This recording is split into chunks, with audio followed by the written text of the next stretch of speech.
Melansir dari Gridot.id, teror dari kelompok kriminal bersenjata KKB Papua seolah tak ada habisnya. Melansir tribunpalu.com, KKB Papua masih menjadi ancaman nyata bagi masyarakat di bumi cenderawasih. Tak hanya di daerah perkampungan, KKB Papua bahkan kerap menebar teror di wilayah pedalaman. Seperti salah satunya terjadi dalam insiden baku tembak KKB Papua vs TNI Polri berikut. Dikutip dari pos tanda hubung kupang.com, pada hari itu, cuaca agak berkabut. Pos keamanan yang ditempati TNI Polri juga masih dibaluti kabut tipis. Rasa dingin seakan menembus sampai ke sumsum, apalagi cahaya sang surya belum juga muncul di ufuk timur. Dalam situasi yang masih pagi, tiba-tiba terdengar 4 kali tembakan dari bagian depan pos keamanan. Bunyi tembakan itu pada radius sekitar 150 meter dari markas mini TNI Polri tersebut. Tanpa rasa ragu, prajurit TNI Polri yang berjaga di pos keamanan langsung mengambil senjata. Maklum posisi senjata persis di dengan prajurit TNI Polri. Apalagi bisa dipastikan kalau tembakan itu berasal dari anggota KKB kelompok kriminal bersenjata yang biasa disebut KKB Papua. Detik-detik berikutnya adalah senjata api yang sudah di tangan, langsung dibidikkan ke arah sumber datangnya suara. Dibantu dengan teropong yang dimiliki TNI Polri, proses pengintaian pun mulai dilakukan. Awalnya agak sulit menemukan posisi para oknum yang menembak tersebut, sebab di bagian depan pos keamanan terbentang hutan yang cukup lebat. Terlihat pula sebuah bekas bangunan yang beberapa waktu sebelumnya sempat diobok-obok oleh prajurit TNI Polri. Tembok itu memang pas sebagai tameng bila ada serangan. Kondisinya pun terbilang cukup baik apabila digunakan untuk berlindung.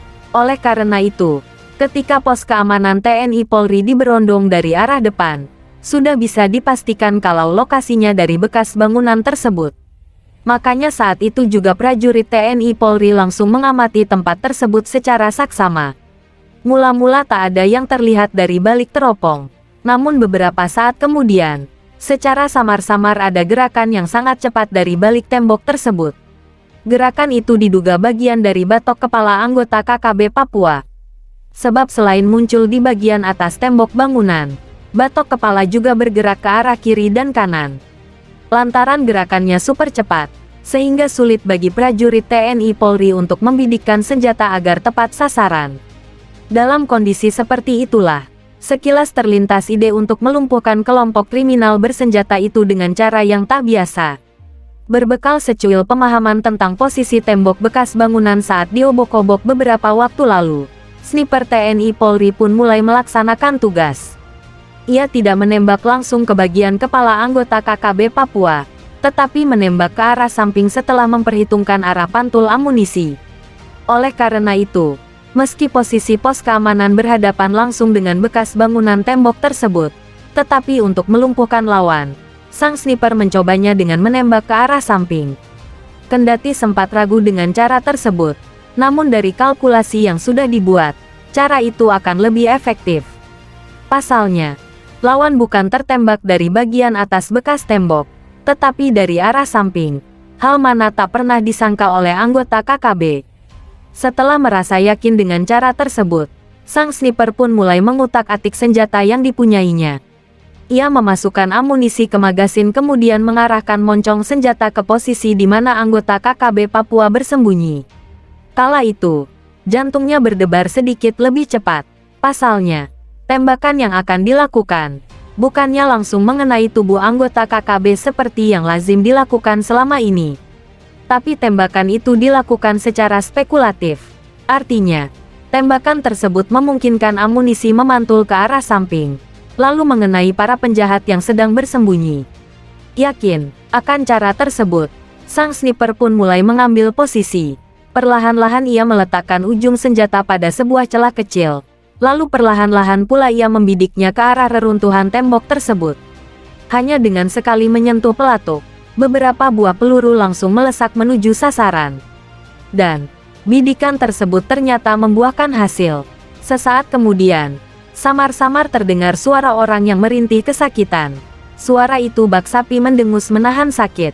Mendengar suara dengusan itu, sang sniper TNI Polri pun hanya diam. Ia tak banyak bicara. Hanya saja, perlahan-lahan ia mengambil senjata kemudian berjalan menuju tempat yang semula digunakan untuk istirahat. Beberapa waktu kemudian, terbetik kabar bahwa 2 anggota KKB telah merenggang nyawa di balik bekas tembok penampung air tersebut. Bak penampung inilah yang menjadi saksi bisu aksi KKB yang diladeni sniper TNI Polri. Video berisi peristiwa nan dramatis tersebut kini viral di media sosial. Video itu ditonton jutaan kali oleh netizen. Hanya saja tak dijelaskan di mana lokasi pos keamanan itu berada, di wilayah mana pula insiden berdarah itu terjadi. Bahkan tidak disebutkan pula berasal dari kelompok manakah anggota KKB Papua yang coba-coba menyerang pos keamanan yang ditempati TNI Polri tersebut. Namun dari keseluruhan video yang viral itu, tampak jelas betapa lokasi kejadian tersebut berada di wilayah pedalaman Papua. Sebab, pada gambar yang disuguhkan, umumnya berisi deretan gunung, lembah dan ngarai serta sebuah bekas reruntuhan tembok yang ada di tempat itu. Hingga saat ini KKB Papua tak henti-hentinya melancarkan aksi. Jika tak menyerang warga sipil, maka mereka menyerang pos keamanan. Mungkin karena itulah, sehingga kali ini KKB Papua melancarkan aksinya. Hal itulah yang direspon TNI Polri dengan tembakan tegas terukur.